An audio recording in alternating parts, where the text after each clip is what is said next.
some major things happening in the NFL. I want to start with a big event that will happen on Wednesday.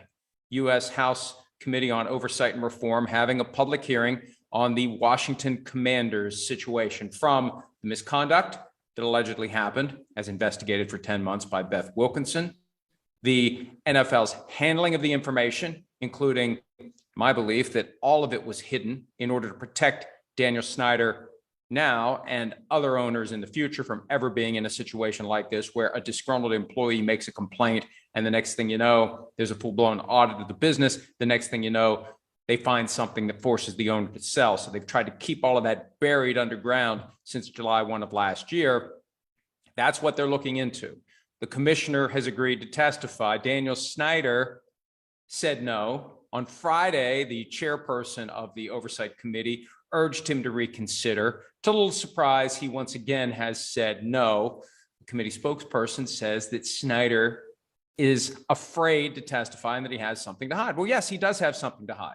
This is very simple. If the facts ever came out, if the recommendation that Beth Wilkinson was never asked to give was ever given, it would be untenable for Snyder to continue as the owner.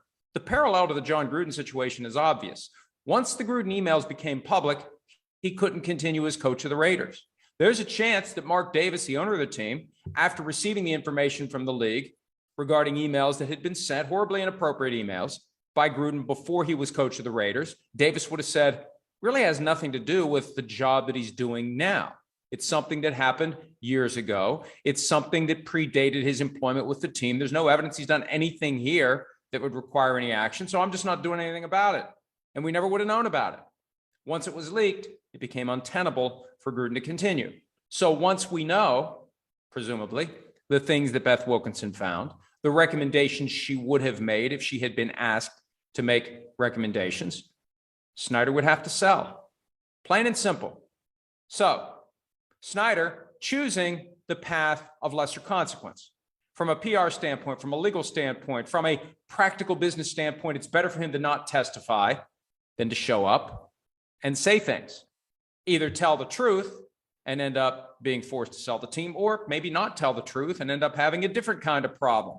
A federal investigation regarding whether and to what extent he lied to Congress. Nothing good comes from that. I'm not saying he would definitely lie. I'm saying his two choices would be potentially tell the truth and suffer the consequences that may include having to sell the team, or not tell the truth and worry about the potential consequences if Congress believes it has been lied to. So it's better to say nothing. It doesn't surprise me.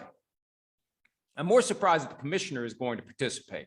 And maybe he thinks he can work some sort of magic on the members of the committee, the ones who are going to be inclined to question him aggressively.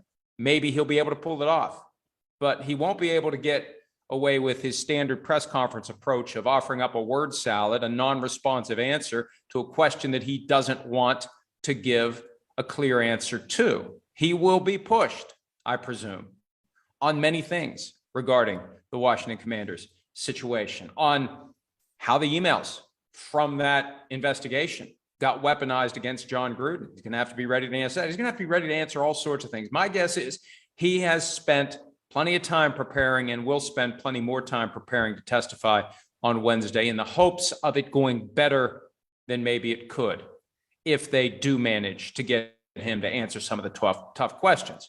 But the biggest area of inquiry, I think, needs to be, and we already know the answer, but he needs to be pressed on this.